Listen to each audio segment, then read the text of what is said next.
ನಮಸ್ಕಾರ ಸ್ನೇಹಿತರೆ. ಇವತ್ತು ನಮ್ಮ ಜ್ಞಾನಭಕ್ತಿ ಕಂಪ್ಯೂಟರ್ ಕ್ಲಾಸಸ್ಗೆ ತಮಗೆಲ್ಲರಿಗೂ ಸ್ವಾಗತ. ಅದೇ ರೀತಿ ನಮ್ಮ ಎಜುಕೇಷ್ನಲ್ ಸಮರ್ ಸಾಯಿ ಯೂಟ್ಯೂಬ್ಗೆ ಕೂಡ ತಮಗೆಲ್ಲರಿಗೂ ಹೃದಯಪೂರ್ವಕ ಸ್ವಾಗತ. ನಾನು ನಿಮ್ಮ ಪ್ರಮೋದ್ ಸರ್. ಇವತ್ತು ನಾವು ಎಕ್ಸೆಲ್ನ ಕೆಲವು ಅಂಶಗಳ ಕುರಿತು ತಿಳಿದುಕೊಳ್ಳಬೇಕಾಗಿದೆ. ಸಾಕಷ್ಟು ಅಂಶಗಳದಾವ. ಇವತ್ತು ನಾವು ಸ್ವಲ್ಪ ಅಂಶಗಳನ್ನು ತಿಳಿದುಕೊಳ್ಳೋಣ. ಈಗ ಎಕ್ಸೆಲ್ ಓಪನ್ ಮಾಡಿ ನಾನು ಈಗ ನ್ಯೂ ಪೇಜನ್ನು ಇಲ್ಲಿ ತೆಗೆದುಕೊಳ್ತಾ ಇದ್ದೀನಿ. ಅದಕ್ಕಿಂತ ಮೊದಲು ಇಲ್ಲಿ ಎಕ್ಸೆಲ್ನಲ್ಲಿ ಕೆಲವೊಂದು ಅಂಶಗಳು ಬರ್ತಾವೆ, ಕೆಲವು ಅವು ತಿಳ್ಕೊಣ. ಇದೇನು ಮ್ಯಾಲ್ ಬ್ಲೂ ಡಾರ್ಕ್ ಪಟ್ಟಿ ಅದಲ್ಲ, ಅದು ಟೈಟಲ್ ಬಾರ್ ಅಂಥೇಳಿ ಅಂತಾರೆ. ಆಮೇಲೆ ನಂತರ ಒಂದು ಸ್ಕೈ ಬ್ಲೂ ಒಂದು ಪಟ್ಟಿ ಅದ ದೊಡ್ಡದು, ಅದಕ್ಕೆ ಏನಂತಾರೆ ಅಂದ್ರೆ ರಿಬ್ಬನ್ ಅಂತಾರೆ. ಈ ರಿಬ್ಬನ್ದಲ್ಲಿ ಸಾಕಷ್ಟು ಅಂಶಗಳು ಬರ್ತಾವೆ. Home, insert, page layout, formula, data, view ಹಿಂಗೆಲ್ಲ ಬರ್ತಾವೆ. ಆಮೇಲೆ ಈ ಟೈಟಲ್ ಬಾರದ ಬಲಕ್ಕೆ ಅಂದರೆ ನಮ್ಮ ಎಡಕ್ಕೆ, ಟೈಟಲ್ ಬಾರದ ಬಲಕ್ಕೆ ಇಲ್ಲಿ ಒಂದು ಆಪ್ಷನ್ ಬರ್ತದೆ. ಇದು ಕ್ವಿಕ್ ಆಕ್ಸೆಸ್ ಟೂಲ್ ಬಾರ್ ಅಂಥೇಳಿ ಅಂತಾರೆ. ಈ ಕೆಲವೊಂದು ಸಲ ಕ್ವಿಕ್ ಆಕ್ಸೆಸ್ ಟೂಲ್ ಬಾರ್ ಇಲ್ಲಿ ಇರೋವಂಥ ನೇಮ್ ಬಾಕ್ಸದ ಮೇಲ್ಗಡೆ ಇಲ್ಲೇ ಇರ್ತದೆ. ಬೇಕಾದ್ರೆ ಮಾಡಿ ತೋರಿಸ್ತೀನಿ. ಅದಕ್ಕಿಂತ ಮೊದಲು ನಮಗೆ ಕ್ವಿಕ್ ಆಕ್ಸೆಸ್ ಟೂಲ್ ಬಾರ್ ಎದಕ್ಕೆ ಉಪಯೋಗ ಬರ್ತದೆ ಅಂದ್ರೆ, ನಮಗೆ ಇಲ್ಲಿ ಸಿಗುವಂಥ ಆಪ್ಷನ್ಸ್ಗಳು ಇವೇನದಲ್ಲ ಆಪ್ಷನ್ಸ್ಗಳು ನಮಗೆ ಇಲ್ಲಿ ಬಹುಬೇಗನೆ ಸಿಗಬೇಕಂತೇಳಿ ಇಲ್ಲಿ ನಾವು ಇಲ್ಲೆಲ್ಲ ಆಪ್ಷನ್ ಇರ್ತಾವೆ. ಕ್ವಿಕ್ ಪ್ರಿಂಟ್ ಪ್ರಿವ್ಯೂ, ಸ್ಪೆಲ್ಲಿಂಗ, ಈ ಓಪನ್, ಈಗ ನ್ಯೂ ಪೇಜ ಇಲ್ಲಿ ನಾ ಕ್ಲಿಕ್ ಮಾಡಿ ಅಂದ್ರೆ ನಾ ಇಲ್ಲಿ ಹೋಗಿ ನ್ಯೂ ಪೇಜ್ ತೊಗೊಳ್ಳೋ ಅವಶ್ಯಕತೆ ಇಲ್ಲಲ್ಲ. ಡೈರೆಕ್ಟ್ ಇಲ್ಲಿ ಕ್ಲಿಕ್ ಮಾಡ್ರೆ ನನಗೆ ಹೊಸ ಪೇಜ್ ಸಿಗ್ತದೆ. ಮತ್ತು ಓಪನ್ ಅನ್ನೋ ಪೇಜ್ನ ಓಪನ್ ಅನ್ನೋ ಆಪ್ಷನ್ನ ಇಲ್ಲಿ ಹೋಗಿ ಓಪನ್ ಅನ್ನೋ ಪಾಲ್ದ ನಾ ಇಲ್ಲೇ ಡೈರೆಕ್ಟ್ ಇದನ್ನು ಮಾಡ್ರೆ ಓಪನ್ ಅನ್ನೋ ಆಪ್ಷನ್ ಇಲ್ಲಿ ಬರ್ತದೆ. ಅದಕ್ಕೆ ಕ್ವಿಕ್ ಆಕ್ಸೆಸ್ ಟೂಲ್ ಬಾರನ್ನು ಯೂಸ್ ಮಾಡ್ತಾರೋ. ನಾವೆಲ್ಲ ಈ ಡಿಸೆಲೆಕ್ಟ್ ಮಾಡ್ತೀನಿ, ನೀವು ಕೂಡ ಡಿಸೆಲೆಕ್ಟ್ ಮಾಡ್ತೀನಿ. ಆಮೇಲೆ ಇಲ್ಲೇನದ ಅಂಡು, ರೀಡು ಮತ್ತು ಸೇವ್ ಹೀಗೆಲ್ಲ ಆಪ್ಷನ್ ಅದು ಇರಲಿ. ಇವತ್ತು ನಾವು ಹೋಮ, ಇನ್ಸರ್ಟ್ ಇವೆಲ್ಲ ತಿಳಿದುಕೊಳ್ಳೋಕ್ಕಿಂತ ಮೊದಲು ಎಕ್ಸೆಲ್ನ ಕೆಲವು ಬೇಸಿಕ್ ಅಂಶಗಳು ತಿಳಿದುಕೊಳ್ಳೋದು ಭಾಳ ಮಹತ್ವದಾಗಿದೆ. ಈಗ ನೋಡಿರಿ, ಎಕ್ಸೆಲ್ ಈ ಕ್ವಿಕ್ ಆಕ್ಸೆಸ್ ಟೂಲ್ ಬಾರ್ನ ನಾ ಇಲ್ಲಿ ಸ್ವಲ್ಪ ಕೆಳಗೆ ಬರಂಗೆ ಮಾಡ್ತೀನಿ. ನೋಡಿರಿ, ಇಲ್ಲಿ ಈ ಆಪ್ಷನ್ದಾಗ ಶೋ ಬಿಲೋ ದ ರಿಬ್ಬನ್ ಇಲ್ಲಿ ಕ್ಲಿಕ್ ಮಾಡಿದೆ ಅಂದ್ರೆ ರಿಬ್ಬನ್ ಅದ ಕೆಳಗಡೆ ಇದೇನು ಸ್ಕೈ ಬ್ಲೂ ಇದೆಲ್ಲ, ಅದ್ರ ಕೆಳಗಡೆ ಒಂದು ಪಟ್ಟಿ ಬ್ಲೂ ಕಲರ್ ಆಗಿದೆ, ಇಲ್ಲಿ ಟಿಕ್ ಅದ ನೋಡ್ರಿ. ಇಲ್ಲಿ ಕ್ವಿಕ್ ಆಕ್ಸೆಸ್ ಟೂಲ್ ಬಾರ್ ಬಂದದ, ಇಲ್ಲಿದ್ದ ಇಲ್ಲಿ ಬಂತು. ಅಂದರೆ ಕೆಲವೊಂದು ಸಲ ಇಲ್ಲಿ ಇರ್ತದೆ, ನೀವು ಕನ್ಫ್ಯೂಷನ್ ಆಗಬಾರ್ದು. ಕೆಲವೊಂದು ಕಂಪ್ಯೂಟರ್ದಲ್ಲಿ ಇಲ್ಲಿ ಸೆಟ್ ಮಾಡಿರ್ತಾರೋ, ಕೆಲವೊಬ್ರು ಇಲ್ಲಿ ಸೆಟ್ ಮಾಡಿರ್ತಾರೆ ಮೇಲೆ. ಈಗ ನಾ ಇಲ್ಲಿ ಸೆಟ್ ಮಾಡಿದ್ದೀನಿ. ಬೇಕಾದ್ರೆ ಮತ್ತು ನಾವು ಮ್ಯಾಲೆ ತೊಗೋಬೋದು. ಶೋ ಅಬೌವ್ ದ ರಿಬ್ಬನ್ಸ್ ಅಂತೇಳಿ ಮ್ಯಾಲೆ ತೊಗೋಬೋದು. ಇಲ್ಲಿ ಬರ್ತದೆ ಶೋ ಅಬೌವ್ ದ ರಿಬ್ಬನ್. ಈಗ ನಾ ಶೋ ಬಿಲೋ ದ ರಿಬ್ಬನ್ ತೊಗೋತೀನಿ, ಯಾಕಂದ್ರೆ ಸ್ವಲ್ಪ ನಮ್ಮ ಎಕ್ಸೆಲ್ ಶೀಟ್ನಲ್ಲಿ ಕ್ಲಿಯರಾಗಿ ಕಾಣಬೇಕು. ಎಕ್ಸೆಲ್ನಲ್ಲಿ ಸಾಕಷ್ಟು ಅಂಶಗಳದಾವೆ. ಒಂದು 4 ಅಂಶಗಳನ್ನ ತಿಳ್ಕೊಂಡು ಇಲ್ಲಿ ನೋಡಿರಿ, ಇಲ್ಲೆಲ್ಲ 1 2 3 ಅದ, ಇವೆಲ್ಲ ನೇಮ್ ಬಾಕ್ಸ್. ಆಮೇಲೆ ನಾವು ಈ ಸೆಲ್ ಇದಕ್ಕೇನಂತಾರೆ ಸೆಲ್ ಅಂತಾರೆ. ಈ ಸೆಲ್ಗಳಲ್ಲಿ ನಾವು ಏನು ಟೈಪ್ ಮಾಡ್ರೆ ಇಲ್ಲಿ ಕಾಣ್ತದೆ, ಇಲ್ಲಿ ತೋರಿಸ್ತದೆ, ಇಲ್ಲಿ ಮೂಡ್ತದೆ. ನೋಡಿರಿ, ನಾ ಇಲ್ಲಿ ಟೈಪ್ ಮಾಡತ್ತೀನಿ, ಬಟ್ ಅದು ಇಲ್ಲಿ ತೋರಿಸತ್ತೆ. ಇದೊಂದು ತಿಳ್ಕೊರಿ. ಮತ್ತು ಇಲ್ಲಿ ಫಾರ್ಮುಲಾ ಬಾಕ್ಸ್ ಇರ್ತದೆ, ಇದೇ ನೇಮ್ ಬಾಕ್ಸ್ ಇದೆ. ಆಮೇಲೆ ಈ 1 2 3 ಇದ್ದಿದ್ದು ನಾವು ABCD ಮಾಡಬಹುದು. ಯಾಕಂದ್ರೆ ಕೆಲವೊಂದು ಸಲ ನಾವು ಫಾರ್ಮುಲಾ ಹಾಕೋತ್ನಾಗ ಎಕ್ಸೆಲ್ದು ಈ 1 2 3 ಕಾಲಮ್ಗಳಿಗೆ 1 2 3 ಇದ್ದಾಗ ಸ್ವಲ್ಪ ನಮ್ಗೆ ಕನ್ಫ್ಯೂಷನ್ ಇರ್ತದೆ. ಹಂಗೆ ಆಗಬಾರ್ದಾದ್ರೆ ನಾವು ABCDದಾಗ ಈ ಕಾಲಮ್ಗಳಿಗೆ ABCD ಹೆಸರು ಬರೋಂಗೆ ಮಾಡ್ಕೋಬೇಕು. ಅದಕ್ಕಿಂತ ಮೊದಲು ನಮಗೆ ಕಾಲಮ್ ಅಂದರೆ ಏನೋ, ರೋಸ್ ಅಂದರೆ ಏನೋ, ಮತ್ತು ಎಷ್ಟು ಕಾಲಮ್ ಅದಾವೆ, ಎಷ್ಟು ರೋಸ್ ಅದಾವೆ ಅನ್ನೋದು ತಿಳ್ಕೊಬೇಕಾಗಿತ್ತು. ಈ ನೋಡಿ, ಕಾಲಮ್ ಅಂದರೆ ಏನೋ, ಇಲ್ಲಿ ನಾವು ಕ್ಲಿಕ್ ಮಾಡಿ ಇಲ್ಲಿ ಪಟ್ಟಿ ಮೂಡೈತಿಲ್ಲ ನೋಡಿರಿ, ಇವೆಲ್ಲ ಕಾಲಮ್ಗಳು. ಸಾಕಷ್ಟು ಕಾಲಮ್ ಅದಾವೆ. ಇಲ್ಲಿ ಎಷ್ಟು ನಂಬರ್ ಅದಾವಲ್ಲ ಅಷ್ಟು ಕಾಲಮ್ ಅಂದ್ರೆ ಉದ್ದಕ್ಕೆ ಬರ್ತಾವೆ. ಇವೆಲ್ಲ ಉದ್ದದವಲ್ಲ, ಕಡ ಕಂಬಿನ ಗತ್ತಲೆ, ದೇವಸ್ಥಾನದ ಕಂಬ, ಮನ್ಯಾಗ ಕಂಬಗಳು ಇರ್ತಾವಲ್ಲ, ಗಿಡದ ಟೊಂಗಿ ಉದ್ದ ಹೆಂಗಿರ್ತಿಲ್ಲ ಕಡ, ಆ ರೀತಿ ಅದಾವಲ್ಲ, ಇವೆಲ್ಲ ಕಾಲಮ್ಗಳು. ರೋಸ್ಗಳು ಏನದಾವಲ್ಲ, ಇವೆಲ್ಲ ಅಡ್ಡದಾವಲ್ಲ, ಇವೆಲ್ಲ ರೋಸ್ಗಳು, ಅಡ್ಡ ಸಾಲುಗಳು ಅಂತಾರೆ. ಕಾಲಮ್ಗಳು ಉದ್ದ ಸಾಲುಗಳು ಕನ್ನಡದಲ್ಲಿ. ಆಮೇಲೆ ಕಂಪ್ಯೂಟ್ರಲ್ಲಿ ರೋಸ್ ಅಂದರೆ ಅಡ್ಡ ಸಾಲುಗಳು. ಆಮೇಲೆ ಎಷ್ಟು ಕಾಲಮ್ ಇರ್ತಾವೆ, ಎಷ್ಟು ರೋಸ್ ಇರ್ತಾವೆ ಹೆಂಗೆ ತಿಳ್ಕೊಬೇಕು. ಈಗ ನೋಡಿರಿ, ಏನು ಮಾಡ್ದ, ನಿಮ್ಮ ಕೀಬೋರ್ಡ್ದಲ್ಲಿ ಕಂಟ್ರೋಲ್ ಹಿಡ್ದ ರೈಟ್ ಏರೋ ಮಾರ್ಕ್ ಹೊಡೆದ್ರೆ ಇಲ್ಲಿ ದಂಡಿಗೆ ನೋಡಿರಿ, ನಾನು ಜೂಮ್ ಮಾಡಿ ತೋರಿಸ್ತೀನಿ. ಇಲ್ಲಿ ನೋಡಿ, 16,384 ಏನದಾವು ಕಾಲಮ್ಗಳದಾವೆ. ಇಷ್ಟು ಕಾಲಮ್ಗಳದಾವೆ. ಪ್ರತಿ ಕಾಲಮ್ ಇಂಥ ಕಾಲಮ್ಗಳು ಎಷ್ಟದವು 16,384 ಕಾಲಮ್ಗಳದವು. ಆಮೇಲೆ ಮತ್ತು ಒಂದನೇ ರೋಸ್ಗೆ ಹೋಗ್ಬೇಕಾದ್ರೆ ಕಂಟ್ರೋಲ್ ಹಿಡಿದು ನಾವು ಲೆಫ್ಟ್ ಏರೋ ಮಾರ್ಕನ್ನು ಹೊಡೆದ್ವಿ ಅಂದ್ರೆ 1ನೇ ನಂಬರ್ ಕಾಲಮ್ಗೆ ಬಂದೀವಿ ನಾವು. ಆಮೇಲೆ ರೋಸ್ಗಳು ಎಷ್ಟವ ತಿಳ್ಕೊಬೇಕಾದ್ರೆ ಏನು ಮಾಡ್ದೆ, ಕಂಟ್ರೋಲ್ ಹಿಡಿದ್ರೆ ಡೌನ್ ಏರೋ ಮಾರ್ಕ್ ಹೊಡೆದ್ರಿ ಅಂದ್ರೆ ಇಲ್ಲಿ ಕಾಣ್ಲತ್ತೈತೆ ನೋಡಿರಿ. ನಾ ಜೂಮ್ ಮಾಡ್ತೀನಿ, ಇನ್ನಷ್ಟು ಜೂಮ್ ಮಾಡ್ತೀನಿ ನಿಮಗಾಗಿ ನೋಡಿರಿ. 10,48,576 ರೋಸ್ಗಳದಾವ, ಅಡ್ಡ ಸಾಲುಗಳು. ಇವೆಲ್ಲ ಏನದಲ್ಲ ರೋಸ್ಗಳು, ಹಿಂಗೆ ಅಡ್ಡ ಸಾಲುಗಳು ಅದಾವಲ್ಲ ಅವೆಷ್ಟದವನ್ನ 10,48,576 ರೋಸ್ಗಳು. ಆಮೇಲೆ 1ನೇ ರೋಸ್ಗೆ ಮತ್ತು ನಾವು ಹೋಗ್ಬೇಕಾದ್ರೆ ಕಂಟ್ರೋಲ್ ಹಿಡಿದ ಅಪ್ ಏರೋ ಮಾರ್ಕ್ ಹೊಡೆದ್ರಿ ಅಂದ್ರೆ 1ನೇ ನಂಬರ್ಗೆ ಬರ್ತದೆ. ಆಮೇಲೆ ಒಂದು ಎಕ್ಸೆಲ್ ಶೀಟ್ ಎಷ್ಟು ಜೂಮ್ ಆಗ್ಬೋದು ಅಂದ್ರೆ ಮ್ಯಾಕ್ಸಿಮಮ್ ಜೂಮ್ ಆಗ್ಬೋದು ಅಂದ್ರೆ ಇಲ್ಲಿ ನೋಡಿರಿ ತೋರಿಸ್ತೀನಿ. ಇಲ್ಲಿ ನಾನು ಸ್ವಲ್ಪ ಕ್ಯಾಮ್ರಾ ಇದು ಮಾಡ್ತೀನಿ. ಇಲ್ಲಿ ಕೆಳಗಡೆ ಮ್ಯಾಕ್ಸಿಮಮ್ ನಾವು ಇದನ್ನು 400% ಜೂಮ್ ಮಾಡ್ಬೋದು. ಇಲ್ಲಿ ನನ್ನ ಕರ್ಸರ್ ಅದೆಲ್ಲ 400 ಪಟ್ಟು ನಾವು ಜೂಮ್ ಮಾಡ್ಕೋಬೋದು ಇಷ್ಟು ದೊಡ್ಡ. ಆಮೇಲೆ ಸಣ್ಣ ಜೂಮ್ ಇನ್ ಮಾಡ್ಕೋಬೇಕಾದ್ರೆ 10% ಅಷ್ಟು ಆಗ್ತದೆ. ಒಂದು ಸೆಲ್ಲಿನ ಸೈಜ್ 10%. ಇಲ್ಲಿ ನೋಡ್ಬೋದು ನೀವು 10% ಆಗಿದೆ. Actually normally 100 ಇರಬೇಕದು. ಈಗ ನಾನು ಒರಿಜಿನಲ್ ಪೊಸಿಷನ್ಗೆ ತಂದಿದ್ದೀನಿ. ಇಲ್ಲಿ ಜುಮ್ಮ ಇದನ್ನು ತೋರಿಸಿ ನಾನು ನಿಮ್ಗೆ. ಈಗ ಆಮೇಲೆ ಇಲ್ಲೇನದಾವಲ್ಲ ಇವ ಶೀಟ್ಗಳು, ಸ್ವಲ್ಪ ಜೂಮ್ ಮಾಡಿ ತೋರಿಸ್ತೀನಿ ನಾನು ನಿಮಗೆ. ಶೀಟ್ಗಳು ಜೂಮ್ ಆಗ್ತಾಯಿಲ್ಲ. ಇಲ್ಲೇನದಾವಲ್ಲ ಇಲ್ಲಿ ನೋಡಿರಿ, ಶೀಟ್ 1, ಶೀಟ್ 2, ಶೀಟ್ 3 ಹಿಂಗೆ ಸಾಕಷ್ಟು ಶೀಟ್ಗಳು ಬರ್ತಾವೆ. ಎಕ್ಸ್ಟ್ರಾ ಶೀಟ್ ಬೇಕಾದರೆ ಇಲ್ಲಿ ಕ್ಲಿಕ್ ಮಾಡಿ ಎಕ್ಸ್ಟ್ರಾ ಶೀಟ್ ಆ್ಯಡ್ ಮಾಡ್ಕೊತ ಹೋಗ್ಬೋದು. ಇಲ್ಲಿ ನೋಡಿರಿ, ಇಲ್ಲಿ 1, 2, 3, 4, 5 ಹಿಂಗೆ ಶೀಟ್ಗಳಿವೆ. ನಮಗೆ ಬೇಡದ ಶೀಟ್ ಈ ಕಡೆ ಮೌಸ್ದ ರೈಟ್ ಸೈಡ್ ಒತ್ತಿ ಇಲ್ಲಿ ಡಿಲೀಟ್ ಒತ್ತಿರಿ ಅಂದ್ರೆ ಇದು ಶೀಟ್ಗಳು ಡಿಲೀಟ್ ಹಾಕೋತ ಹೋಗ್ತವೆ. ನಮಗೆ ಬೇಕಾದಷ್ಟು ಶೀಟ್ಗಳಲ್ಲಿ ಇರ್ಬೋದು, ಹೆಚ್ಚು ಮಾಡ್ಬೋದು, ಕಡಿಮೆನ ಮಾಡ್ಬೋದು. ಆಮೇಲೆ ಇದಾಯಿತು ಬೇಸಿಕ್. ಈ ಕಾಲಮ್ ರೋಸ್ ಎಲ್ಲ ಗೊತ್ತಾಯ್ತು. ಆಮೇಲೆ ಇಲ್ಲಿ ಎಕ್ಸೆಲ್ ಇದ್ರಾಗ ಇದೇನು 1, 2, 3 ಅದಲ್ಲ, ನಾವು ಇದನ್ನು ABCD ಕನ್ವರ್ಟ್ ಮಾಡ್ಕೋಬೇಕಾದ್ರೆ ನಮ್ಮ ಕ್ವಿಕ್ ಆಕ್ಸೆಸ್ ಟೂಲ್ ಬಾರ್ದಲ್ಲಿ ಹೋಗಿ ಮೋರ್ ಕಮಾಂಡ್ಸ್ದಾಗ ಹೋಗ್ಬೇಕು. ಇಲ್ಲಿ ಮೋರ್ ಕಮಾಂಡ್ಸ್ದಾಗ ಹೋಗಿ ಫಾರ್ಮುಲಾದಾಗ ಹೋಗಿ ಇಲ್ಲಿ R1C1 ರೈಟ್ ಮಾರ್ಕ್ ಐತದ ಅದನ್ನು ತೆಗೆದುಬಿಡೋದು, ಮಾರ್ಕ್ ಮಾಡೋನು ಮಾಡಿ ಇಲ್ಲಿ ಓಕೆ ಅಂದ್ಬಿಡ್ಲೆ ನೋಡಿರಿ. ಇಲ್ಲೆಲ್ಲ ABCD ಬಂದು ಇಲ್ಲಿ ಕಾಲಮ್ಗಳಿಗೆ ಜೂಮ್ ಮಾಡಿ ತೋರಿಸ್ತೀನಿ ನೋಡಿರಿ. ABCD ಅದಾವಲ್ಲ ಎಲ್ಲಕ್ಕೂ ಈ ರೀತಿ ABCD ಆಗಿ ಕನ್ವರ್ಟ್ ಮಾಡ್ಬೋದು. ಆಮೇಲೆ ಇದಿಷ್ಟು ಬೇಸಿಕ್ ಆಯಿತು. ಆಮೇಲೆ ಈ ಕೆಲವೊಂದು ಇವೇನದಾವಲ್ಲ ಸೆಲ್ಗಳು, ನಾವೇನೋ ಟೈಪ್ ಮಾಡಬೇಕಾದ್ರೆ ಈ ಸೆಲ್ನಾಗ ಟೈಪ್ ಮಾಡಬೇಕು. ಸ್ವಲ್ಪ ನಾ ಸೆಲ್ಗಳನ್ನ ಜೂಮ್ ಮಾಡ್ತೀನಿ. ಇಲ್ಲಿ ನೋಡಿರಿ, ನಾ ಇಲ್ಲೊಂದು ಸೆಲ್ಫ್ನಾಗ ಈಗ ಜ್ಞಾನ ಭಕ್ತಿ ಅಂತೇಳಿ ಟೈಪ್ ಮಾಡೋಕ್ಕೆ ಹೋಗ್ತೀನಿ. ಅದಕ್ಕಿಂತ ಮೊದಲು ನಾನು ನಿಮ್ಗೆ ಈ ಕಾಲಮ್ ಮತ್ತು ರೋಸ್ಗಳ ಸೈಜ್ ಹೆಂಗೆ ಹೆಚ್ಚು ಕಡಿಮೆ ಮಾಡ್ಕೋಬೇಕು ಅದನ್ನು ತಿಳಿಸ್ತೀನಿ ಮೊದಲು. ಈಗ ನೋಡಿರಿ, ಇಲ್ಲೊಂದು ಎ ಕಾಲಮ್ದಿಂದ BCD ಕಾಲಮ್ ತನಕ ನಮ್ಗೆ ಕಾಲಮ್ಗಳ ಸೈಜ್ ಹೆಚ್ಚು ಮಾಡ್ಕೋಬೇಕಿತ್ತು. ಅವಾಗ ಹಿಂಗೆ ಹಿಡಿದ ಡ್ರ್ಯಾಗ್ ಮಾಡ್ಕೋದು. ನಮಗೆ ಎಷ್ಟು ಸೈಜ್ ಬೇಕು ಅಷ್ಟು ದಂಡಿದ ಕಾಲಮ್ದಷ್ಟು ಹಿಂಗೆ ಡ್ರ್ಯಾಗ್ ಮಾಡಿ, ನಂಗೆ ಸಣ್ಣದು ಬೇಕಾಯ್ತು ಇಷ್ಟು ಸಣ್ಣದು ಮಾಡ್ತಾರೋ, ಉಳಿದೆಲ್ಲನೂ 4 ಏನು ಬೇಕಾಗಿತ್ತಲ್ಲ ಅಷ್ಟು ಸಣ್ಣ ಸೈಜ್ ಆಯಿತು. ಆಮೇಲೆ ಮೊದಲಿನ ಹಂಗೆ ಬೇಕಾದ್ರೆ ಕಂಟ್ರೋಲ್ Z ಬಿಡ್ರಿ. ಆಮೇಲೆ ಇಲ್ಲ ಸರ್ ನಮ್ಗೆ ದೊಡ್ಡದು ಸೈಜ್ ಬೇಕಾಯ್ತು, 4 ಕಾಲಮ್ದು ಸೈಜ್ ದೊಡ್ಡದು ಬೇಕಾಯ್ತದೆ, ದಂಡಿದು ಒಂದು ಕಾಲಮ್ದು ಸೈಜ್ ನಾವು ಹಿಂಗೆ ಹೇಳೋದು ದೊಡ್ಡ ಮಾಡ್ರೆ ನೋಡಿರಿ ಉಳಿದೆಲ್ಲ ಕಾಲಮ್ ಸೈಜ ದೊಡ್ಡದಾಗ್ತದೆ. ಮತ್ತು ಬೇಡದ್ರೆ ಮೊದಲಿನಂಗೆ ಕಂಟ್ರೋಲ್ Z ನಾವು ಒತ್ತಬೇಕು. ಇನ್ನು ಅದೇ ರೀತಿ ರೋಸ್ದು ಸೈಜನ್ನು ಹೆಚ್ಚು ಕಡಿಮೆ ಮಾಡ್ಬೋದು. ಇಲ್ಲಿ ನೋಡಿರಿ, ಮತ್ತೊಂದು ಇಲ್ಲಿ ಸ್ವಲ್ಪ ಅಬ್ಸರ್ವ್ ಮಾಡಿರಿ, ನನ್ನ ಸೆಲ್ ಎಲ್ಲಿದೆ ಇಲ್ಲಿದೆ, ಅದು ಇಲ್ಲಿ ತೋರಿಸ್ತದೆ ನೇಮ್ ಬಾಕ್ಸ್ದಾಗ. ಎಫ್ ಕಾಲಮ್ದಲ್ಲಿ 10ನೇ ರೋಸ್, ಇಲ್ಲಿ F10 ಅಂದರೆ ಏನ, F ಕಾಲಮ್ದಲ್ಲಿ 10ನೇ ರೋಸ್. ಇಲ್ಲಿ ನೋಡ್ರಿ, ನಾ ಇಲ್ಲಿ ತೊಗೊಂಡ್ರೆ D ಕಾಲಮ್ದಲ್ಲಿ 9ನೇ ರೋಸ್ದಾಗ ನನ್ನ ಸೆಲ್ ಅದ ಅಂತೇಳಿ ತೋರಿಸ್ತದೆ. ಇನ್ನು ರೋಸ್ದು ಸೈಜ್ ಹೆಂಗೆ ಈಗ ನೋಡಿರಿ, ಈ 5 ರೋಸ್ದು ಸೈಜ್ ಹೆಚ್ಚು ಕಡಿಮೆ ಮಾಡಬೇಕಾಗಿದೆ.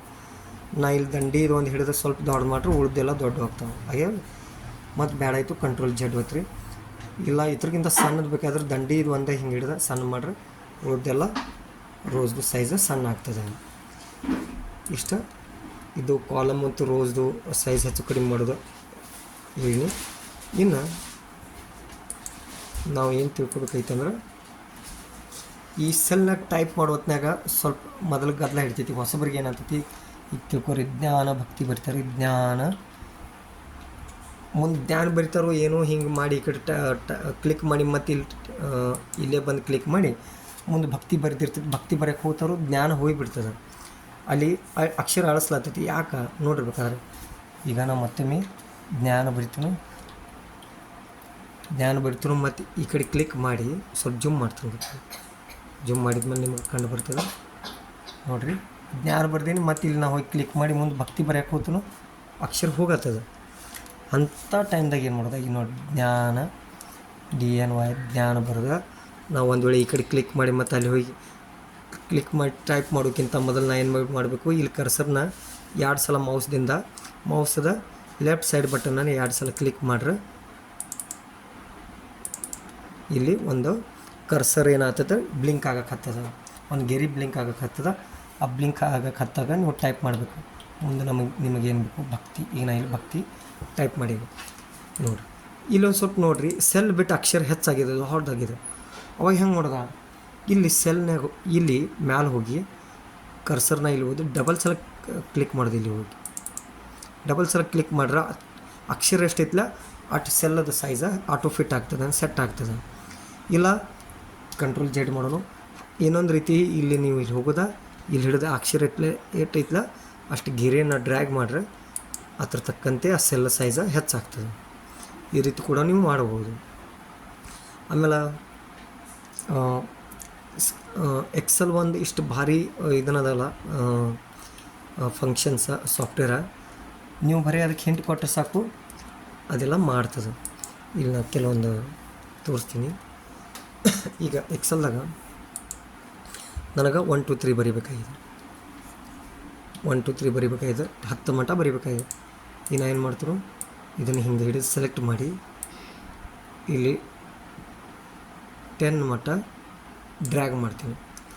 ಡ್ರ್ಯಾಗ್ ಮಾಡಿದ್ನು ಅಂತ ನೋಡಿರಿ ಆಟೋಮೆಟಿಕ 1 ರಿಂದ 10 ಮಟ್ಟ 1 2 3 ಬರೀತದೆ.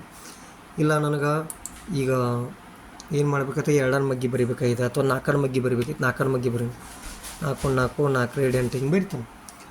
ಬರೋತ್ನಾಗ ನಾನು ಏನು ಮಾಡ್ತೀನಿ, ಇಲ್ಲಿ ಸೆಲೆಕ್ಟ್ ಮಾಡಿ ಇಲ್ಲಿ ಡ್ರ್ಯಾಗ್ ಮಾಡಿದಾಗ 4 10 40 ಮಟ್ಟ ನೋಡಿರಿ 4 ಮಗ್ಗಿ ತಯಾರಾಯಿತು. ಈ ರೀತಿ ಸೆಲ್ಗೆ ಬರೀ ಎಕ್ಸೆಲ್ಗೆ ಬರೀ ಹಿಂಟ್ ಕೊಟ್ಟರೆ ಸಾಕು, ನಿಮಗೆ ಮುಂದೆ ಏನು ಬೇಕಲ್ಲ ಅದೆಲ್ಲ ಡೀಟೇಲ್ ಇಲ್ಲಿ ಅದು ಡಿಸ್ಪ್ಲೇ ಮಾಡ್ತದೆ. ನೀವು ಆ ಸಂಡೇ ಮಂಡೇ ಕೂಡ ಟೈಪ್ ಮಾಡ್ಬೋದು. ನೀವು SUN ಸಂಡೇ, ಇಲ್ಲಿ MON ಮಂಡೇ. ಈಗ ಇದನ್ನು ನಾವು ಏನು ಮಾಡೋಣ, ಸೆಲೆಕ್ಟ್ ಮಾಡ್ಕೊಂಡ ಇಲ್ಲಿ ಕ್ಲಚ್ ಇಲ್ಲಿ ಡ್ರ್ಯಾಗ್ ಮಾಡ್ರೆ ನೋಡಿರಿ ಡೇಸ್ ಆಫ್ ದ ವೀಕ್ ವಾರದ ದಿನಗಳು ಬಂದು. ಇಲ್ಲಿ ತಿಂಗಳುಗಳು ಕೂಡ ಬರಿಬೋದು. ಈಗ ಜನವರಿ ಜನವರಿ ಶಾರ್ಟ್ಕಟ್ನಾಗ ಬರೆದ್ರೆ ಸಾಕು. ಫೆಬ್ರವರಿ ಇಷ್ಟು ಕೊಟ್ಟರು ಇಲ್ಲಿ ಹಿಡ್ದ ನೀವೇನು ಮಾಡ್ಬೋದು, ಇಷ್ಟು ಡ್ರ್ಯಾಗ್ ಮಾಡ್ರೆ ಸಾಕು. ನಿಮಗೆ ಯಾವ ತಿಂಗಳು ತನಕ ಬೇಕಲ್ಲ ಅಷ್ಟು ತೊಗೊಂಡ್ರೆ ನೋಡಿರಿ ವರ್ಷದ ತಿಂಗಳುಗಳು January February March April May June July August September October November December 12 ತಿಂಗಳುಗಳ ಹೆಸರು ಕೂಡ ಅದು ತೋರಿಸಿತು. ಬರೀ ಎಕ್ಸೆಲ್ ಇಷ್ಟು ಭಾರಿ ಅದಲ್ಲ, ಬರೀ ಹಿಂಟ್ ಕೊಟ್ಟರೆ ಸಾಕು ಅದು ನಿಮಗೆ ಮುಂದಿಂದೆಲ್ಲ ತಂತಾನ ಡಿಸ್ಪ್ಲೇ ಮಾಡಿಬಿಡ್ತದೆ. ಇನ್ನು ಇಷ್ಟೆಲ್ಲ ಎಕ್ಸೆಲ್ದು ಕೆಲವು ಬೇಸಿಕ್ ಅಂಶಗಳು ಗೊತ್ತದ ನಿಮ್ಗೆ. ಇನ್ನು ನಾವು ಬರೋನು ಎಕ್ಸೆಲ್ದ ಒಂದು ಮಹತ್ವದ ಫಾರ್ಮ್ಯಾಟ್ಗೆ ಇಲ್ಲಿ ಕ್ಲಿಪ್ ಬೋರ್ಡ್ಗೆ ಬರೋನು. ಕ್ಲಿಪ್ ಬೋರ್ಡ್ದಾಗ ಏನು ತಿಳ್ಕೊಬೇಕೈತೆ ಅಂದ್ರೆ ನೀವು ಕಟ್ ಪೇಸ್ಟು ಮತ್ತು ಕಾಪಿ ಪೇಸ್ಟು ಮತ್ತು ಫಾರ್ಮ್ಯಾಟ್ ಪೇಂಟರ್ ಇವೆಲ್ಲ ಅಂಶಗಳನ್ನ ತಿಳ್ಕೊಬೇಕೈತೆ. ಇಲ್ಲಿ ನೋಡಿರಿ, ಈಗ ಮೊಟ್ಟ ಮೊದಲಿಗೆ ನಾವು ಕಾಪಿ ಪೇಸ್ಟ್ ಇದನ್ನು ತಿಳ್ಕೊಳೋ. ಏನಪ್ಪ ಕಾಪಿ ಪೇಸ್ಟ್ ಅಂದರೆ ಏನು ಇದು ತಿಳ್ಕೊರಿ. ಇಲ್ಲಿದ್ದಂಥ ಅಂಶ ಇಲ್ಲಿ ಬಿ ಇದಿದ್ದ ನಮ್ಗೆ ಇಲ್ಲಿ ಬಿ ಬೇಕು ಮತ್ತು ಈ ಕಡೆ ಬಿ ಬೇಕು. ಅವಾಗ ಏನು ಮಾಡ್ದೆ, ಇದನ್ನು ಸೆಲೆಕ್ಟ್ ಮಾಡ್ಕೊಳ್ದ, ಕಾಪಿ ಮೇಲೆ ಕ್ಲಿಕ್ ಮಾಡಿ ನಿಮಗೆ ಎಲ್ಲಿ ಬೇಕಲ್ಲಿ ನಿಮ್ಮ ಸೆಲ್ಲನ್ನು ಕ್ಲಿಕ್ ಮಾಡೋದ. ಕ್ಲಿಕ್ ಮಾಡಿ ಪೇಸ್ಟ್ ಆಪ್ಷನ್ದಾಗ ಹೋಗಿ ಪೇಸ್ಟ್ ಮೇಲೆ ಕ್ಲಿಕ್ ಮಾಡಿರಿ. ನೋಡಿರಿ ಇಲ್ಲಿ ಬಿತ್ತು, ಇಲ್ಲಿದ್ದ ಅಂಶ ಇಲ್ಲಿ ಭೀ ಅದ, ಏನೂ ಫರಕ್ಕಿಲ್ಲ. ಇದ್ರ ಸೈಜ್ ಎಷ್ಟದಲ್ಲ ಅದ್ರ ಸೈಜು ಅಷ್ಟದ ನೋಡಿರಿ. ಇಲ್ಲಿ 11 ಸೈಜ್ ತೋರಿಸತ್ತಿಲ್ಲ, ಹತ್ರದ್ದು 11 ಇರ್ತದೆ. ಆಮೇಲೆ ಈ ಕಡೆ ಸೈಡಿಗೆ ಕ್ಲಿಕ್ ಮಾಡೋನು. ಇಲ್ಲೇನು ಇರುವುದ್ಲಿ ಓಡಾಡ್ಲತ್ತಿಲ್ಲ ಹೋಗ್ಬೇಕಾದ್ರೆ ಇಲ್ಲಿ ಸೈಡಿಗೆ ಕ್ಲಿಕ್ ಮಾಡಿ ಡಿಲೀಟ್ ಬಟನ್ ಮೇಲೆ ಒತ್ತಿರಿ ಅಂದ್ರೆ ಅವೆಲ್ಲ ಇರುವುಗಳು ಹೋಗಿಬಿಡ್ತಾವೆ. ಇನ್ನು ಕಟ್ ಪೇಸ್ಟ್ ಅಂದರೆ ಏನು ನೋಡಿರಿ. ಕಟ್ ಪೇಸ್ಟ್ ಅಂದರೆ ಇಲ್ಲಿದ್ದಂಥದ್ದು ಅಂಶ ನನಗೆ ಇಲ್ಲಿ ಬೇಕಾಗಿದೆ, ಇಲ್ಲಿ ಬ್ಯಾಡಾಗಿದೆ ಅಂದರೆ ಇಲ್ಲಿದ್ದು ತೆಗೆದ ಮತ್ತೊಂದು ಕಡೆ ಪೇಸ್ಟ್ ಮಾಡೋದು ಕಟ್ ಪೇಸ್ಟ್ ಅಂತಾರೆ. ಅದಕ್ಕೇನು ಮಾಡೋದು, ಇದನ್ನು ಸೆಲೆಕ್ಟ್ ಮಾಡ್ಕೊಂಡು ಕಟ್ ಮೇಲೆ ಕ್ಲಿಕ್ ಮಾಡೋದು. ಕಟ್ ಮೇಲೆ ಕ್ಲಿಕ್ ಮಾಡೋಣ, ಈ ರೀತಿ ಇರುವುಗಳು ಓಡಾಡಿದಾಗ ಒಂದು ಗೆರೆ ಮೂಡ್ತದೆ. ನಮಗೆ ಇಲ್ಲಿ ತೆಗೆದ ಅಂಶ ಎಲ್ಲಿ ಇಡಬೇಕೈತಿ, ಇಲ್ಲಿ ಇಡಬೇಕೈತಿ.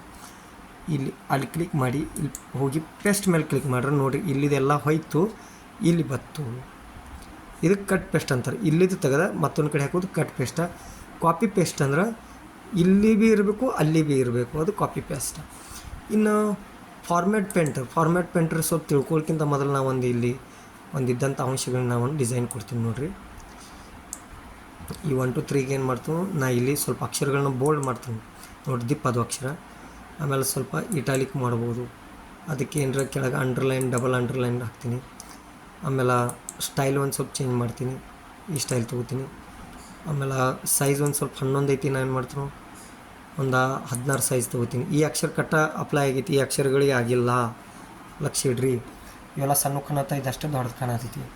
ಆಮೇಲೆ ಇದಕ್ಕೆ ಬಾರ್ಡರ್ಸ್ ಇಲ್ಲ, ಬೇಕಾದ್ರೂ ನೋಡಿರಿ ನಾವು ಇಲ್ಲಿ ಹೋಗಿ ಪ್ರಿಂಟ್ ಪ್ರಿವ್ಯೂ ಮೇಲೆ ನೋಡ್ರೆ ನಾವು ಟೈಪ್ ಮಾಡಿದ್ದಕ್ಕೆ ಯಾವುದಕ್ಕೂ ಬಾರ್ಡರ್ಸ್ ಇಲ್ಲ. ನಾವು ಈಗ ಇದಕ್ಕಷ್ಟು ಬಾರ್ಡ್ರ್ ಹಾಕಿ ನೋಡಿರಿ ಇಲ್ಲಿ ಹೋಗಿ ಆಲ್ ಬಾರ್ಡರ್ಸ್ ಅಂದ್ರೆ ಇದಕ್ಕೆಲ್ಲಕ್ಕೂ ಗೆರೆ ಆಯಿತು. ಇವಕ್ಕೆ ಆಗಿಲ್ಲ, ಇವಕ್ಕೆ ಮಾಡಿಲ್ಲ ನಾವು. ಈ ಬೇಕಾದ್ರೆ ಇಲ್ಲಿ ನೋಡಿ ಪ್ರಿಂಟ್ದಾಗ ಹೋಗಿ ಪ್ರಿಂಟ್ ಪ್ರಿವ್ಯೂದಾಗ ನೋಡಿರಿ ಇವಕ್ಕೆ ಬಾರ್ಡ್ರ್ ತಯಾರಾಗಿದೆ. ಇಲ್ಲಿ ಬಾರ್ಡ್ರ್ ಆಯಿತು. ಮತ್ತು ಇದಕ್ಕೇನು ಡಿಸೈನ್ ಮಾಡೋ ಒಳಗೆ ಬಾಕ್ಸ್ದಾಗ ಕಲರ್ ಒಂದು ಸ್ಕೈ ಬ್ಲೂ ಕಲರ್ ತೊಗೊಂಡು, ಆಮೇಲೆ ಅಕ್ಷರಗಳಿಗೂ ಕಲರ್ ಬೇಕಾಗಿತ್ತು. ಅಕ್ಷರಗಳಿಗೆ ಒಂದು ಯೆಲ್ಲೋ ಕಲರ್ ತೊಗೊಂಡು. ಈಗ ನೋಡಿರಿ ಇದಕ್ಕೆ ನಾನು ಹಿಂಗೆ ಡಿಸೈನ್ ಮಾಡೀನಿ. ಫಾರ್ಮ್ಯಾಟ್ ಪೇಂಟರ್ ಏನು ಹೇಳ್ತೈತೆ ಅಂತ, ನಿಮಗೆ ಒಂದು ಅಕ್ಷರಕ್ಕಿದ್ದಂಥ ಡಿಸೈನ ಮತ್ತು ಬೇರೆ ಈ ಕಡೆ ಸೈಡ್ಗಿರುವಂಥ ಅಕ್ಷರಗಳಿಗೆ ಆ ಡಿಸೈನ್ ಬೇಕಾಗಿತ್ತಂದ್ರೆ ನೀವೆಲ್ಲ ಈಗ ಏನೇನು ಇಲ್ಲೆಲ್ಲ ಆಪ್ಷನ್ಗೆ ಹೋಗಿ ಮಾಡಬೇಕಾಗಿತ್ತು. ಹಾಗೆಲ್ಲ ಮಾಡಲ್ದ ಇಲ್ಲಿದ್ದಂಥ ಡಿಸೈನ್ ಇದಕ್ಕೆ ಬರಬೇಕಾದ್ರೆ ನಾವೇನು ಮಾಡೋದು, ಇದನ್ನು ಹಿಂಗೆ ಡ್ರ್ಯಾಗ್ ಮಾಡಿ ಫಾರ್ಮ್ಯಾಟ್ ಪೇಂಟರ್ ಮೇಲೆ ಕ್ಲಿಕ್ ಮಾಡಿದಾಗ ಒಂದು ಬ್ರಷ್ ಗತ್ತಲೆ ಒಂದು ಇದನ್ನು ತಯಾರಾಗಿದೆ. ಅವಾಗ ನಮಗೆ ಈ ಅಕ್ಷರಗಳಿಗೆ ಈ ಡಿಸೈನ್ ಬರಬೇಕಾಗಿದೆ. ಏನು ಮಾಡೋದು, ಇಲ್ಲಿ ಹಿಡಿದು ಡ್ರ್ಯಾಗ್ ಮಾಡೋದ ನೋಡಿರಿ, ಇಲ್ಲಿದ್ದ ಡಿಸೈನ್ ಇಲ್ಲಿ ತಯಾರಾಯಿತು. ಇದಕ್ಕೆ ಫಾರ್ಮ್ಯಾಟ್ ಪೇಂಟರ್ ಅಂತಾರೆ. ನಾ ಇದಕ್ಕೆ ಏನು ಮಾಡಿ ಸ್ಟಾರ್ಟಿಂಗ್ಕ ಒಂದು ಬೋರ್ಡ್ ತೊಗೊಂಡು ಕಲರ್ ತೊಗೊಂಡು ಹೀಗೆಲ್ಲ ಮಾಡ್ಕೊತ್ಕೊತೀನಿ. ಇದಕ್ಕೆ ಹಂಗೆ ಮಾಡಿಲ್ಲ. ಯಾಕೆ ಮಾಡಿಲ್ಲ ಅಂದ್ರೆ ನಾ ಇಲ್ಲಿ ಸೆಲೆಕ್ಟ್ ಮಾಡಿ ಇಲ್ಲಿದ್ದಂಥ ಡಿಸೈನ್ನ ಇಲ್ಲಿ ಫಾರ್ಮ್ಯಾಟ್ ಪೇಂಟರ್ ಮೇಲೆ ಕ್ಲಿಕ್ ಮಾಡೋಣ. ಈ ಡಿಸೈನ್ ಎಲ್ಲ ಕಾಪಿ ಆಗ್ತದೆ. ಆ ಕಾಪಿ ಇದ್ದ ಡಿಸೈನ್ ನಮಗೆ ಯಾವ ಅಕ್ಷರಕ್ಕೆ ಬೇಕಲ್ಲ ಅಲ್ಲಿ ಹೋಗಿ ಪೇಸ್ಟ್ ಮಾಡ್ರೆ ಸಾಕು. ಅಂದರೆ ಬ್ರಷ್ ಗತ್ತಲೆ ಹಿಂಗೆ ಹೇಳಿದ್ರೆ ಸಾಕು, ಡ್ರ್ಯಾಗ್ ಮಾಡ್ರೆ ಬರ್ತದೆ. ಬೇಕಾದ್ರೆ ನೋಡಿರಿ ಇಲ್ಲಿ ಕೂಡ ಇಲ್ಲಿದ್ದಂಥದ್ದು ಅಥವಾ ಇಲ್ಲಿದ್ದಂಥ ಡಿಸೈನ್ನ ಇದನ್ನು ಮಾಡ್ತೀನಿ. ಈಗ ನಾನು ಏನು ಮಾಡ್ತೀನಿ, ಇದನ್ನು ಹಿಂಗೆ ಸೆಲೆಕ್ಟ್ ಮಾಡ್ಕೊಂಡು ಫಾರ್ಮ್ಯಾಟ್ ಪೇಂಟರ್ ಮೇಲೆ ಕ್ಲಿಕ್ ಮಾಡೋಣ. ಒಂದು ಬ್ರಷ್ ಗತ್ತಲೆ ತಯಾರಾಯಿತು. ಇದಕ್ಕೆ ಬರೀ ಹಿಂಗೆ ಮಾಡ್ರೆ ಸಾಕು, ಡಿಸೈನ್ ತಯಾರಾಗ್ತೈತಿ. ಈಗ ತಿಳಿತು, ಇದಕ್ಕೆ ಫಾರ್ಮ್ಯಾಟ್ ಪೇಂಟಿಂಗ್ ಅಂತಾರೆ. ಇವತ್ತು ನಾವು ಎಕ್ಸೆಲ್ನ ಬಹಳಷ್ಟು ಅಂಶಗಳ ಕುರಿತು ತಿಳಿದುಕೊಂಡಿದ್ದೇವೆ. ಕಾಲಮ್ ಅಂದ್ರೇನ, ಸೆಲ್ ಅಂದ್ರೇನ, ಕಾಲಮ್ಗಳ ಸೈಜ್ ಹೆಚ್ಚು ಕಡಿಮೆ ಹೆಂಗೆ ಮಾಡೋದ, ಆಮೇಲೆ ಕಾಲಮ್ಗಳು ಎಷ್ಟು ಅದಾವೆ, ಸೆಲ್ಗಳು ಎಷ್ಟು ಅದಾವೆ, ಆಮೇಲೆ ನೇಮ್ ಬಾಕ್ಸ್ನ ಕಾಲಮ್ ಬಾಕ್ಸ್ ABCD ಇದ್ದಿದ್ದು 1 2 3 ಹೆಂಗೆ ಮಾಡೋದ, ರಿಬ್ಬನ್ ಅಂದ್ರೇನ, ಟೈಟಲ್ ಅಂದ್ರೇನ, ಆಮೇಲೆ copy paste, cut paste, format painting, ಆಮೇಲೆ ಎಕ್ಸೆಲ್ನ ಸೈಜ್ ಹೆಚ್ಚು ಕಡಿಮೆ ಎಷ್ಟು ಮಾಡೋದು, ಶೀಟ್ಗಳು ಎಲ್ಲಿರ್ತಾವೆ, ಶೀಟ್ಗಳನ್ನ ಹೆಚ್ಚು ಮಾಡೋದು ಹೆಂಗೆ, ಡಿಲೀಟ್ ಮಾಡೋದು ಹೆಂಗೆ, ಇದನ್ನೆಲ್ಲ ತಿಳ್ಕೊಂಡೆವು. ಇನ್ನು ಮುಂದಿನ ವೀಡಿಯೋದಲ್ಲಿ ನಾವು ಯಾವ ಅಂಶಗಳು ಮರ್ತಿದ್ವು ಅಂದ್ರೆ ಅದ್ರೂ ಕೂಡ ಹೇಳೋಣ. ಅದ್ರ ಜೊತೆ ಫಾಂಟ್ದಾಗ ಇಷ್ಟೆಲ್ಲ ಅಂಶಗಳು ಬರ್ತಾವೆ. ಇವೆಲ್ಲ ನಾವು ಮುಂದಿನ ಕಾಲಾವಧಿಯಲ್ಲಿ ಪೀರಿಯಡ್ದಲ್ಲಿ ಹೇಳೋಣ. ಧನ್ಯವಾದಗಳು. ನಮ್ಮ ಜ್ಞಾನಭಕ್ತಿ ಅಕಾಡೆಮಿಯ ಇನ್ಸ್ಟಾಗ್ರಾಮ್ ಚಾನಲ್ಗೆ ತಾವು ದಯವಿಟ್ಟು ಎಲ್ಲರೂ ಫಾಲೋ ಮಾಡಬೇಕು, ನಮ್ಮ ವಿಡಿಯೋಗಳನ್ನ ಲೈಕ್ ಮಾಡಬೇಕು. ಅದೇ ರೀತಿ ನಮ್ಮ ಯೂಟ್ಯೂಬ್ ಚಾನಲ್ನ ಹೆಸರು educational Samar Sai YouTube channel ಅಂಥೇಳಿ. ಆ ಚಾನಲ್ ತಾವೆಲ್ಲರೂ ಸಬ್ಸ್ಕ್ರೈಬ್ ಆಗಬೇಕು, ನಮ್ಮ ಎಲ್ಲ ವೀಡಿಯೋಗಳನ್ನ ನೋಡಬೇಕು. ನಮ್ಮೆಲ್ಲ ವೀಡಿಯೋಗಳು ಯಾವತ್ತೂ ನಿಮಗೆ ಜ್ಞಾನವರ್ಧನೆಗೆ ಸಹಾಯ ಮಾಡ್ತಾವೆ ಹೊರತಾಗಿ ಯಾವುದೇ ರೀತಿಯ ತಮ್ಮ ಅಥವಾ ವಿದ್ಯಾರ್ಥಿಗಳಿಗೆ ಅಶ್ಲೀಲ ರೀತಿಯ ವರ್ತನೆ, ಅಸಭ್ಯ ವರ್ತನೆಗೆ ಪ್ರೋತ್ಸಾಹ ನಾವು ನೀಡುವುದಿಲ್ಲ. ನಮ್ಮ ಸತತ ಪ್ರಯತ್ನ ಏನಿರ್ತದೆ ಅಂದ್ರೆ ವಿದ್ಯಾರ್ಥಿಗಳ ಶೈಕ್ಷಣಿಕ ಪ್ರಗತಿ, ಅವರ ಆಧ್ಯಾತ್ಮಿಕ ಪ್ರಗತಿ, ನೈತಿಕ ಪ್ರಗತಿ, ವಿನಯತೆಯಲ್ಲಿ ಪ್ರಗತಿ ಹೊಂದಬೇಕು. ಇದೇ ನಾವು ಪ್ರಯತ್ನ ಮಾಡ್ತಾ ಇರ್ತೀವಿ. ನಿಜವಾಗ್ಲೂ ನಮ್ಮ ಪ್ರಯತ್ನ ತಮಗೆ ಹಿಡಿಸಿದ್ರೆ ದಯವಿಟ್ಟು ಸಬ್ಸ್ಕ್ರೈಬ್ ಮಾಡಿರಿ, ನಮ್ಮ ವಿಡಿಯೋಗಳನ್ನ ಸತತ ನೋಡಿರಿ, ಶೇರ್ ಮಾಡಿರಿ. Thank you, welcome.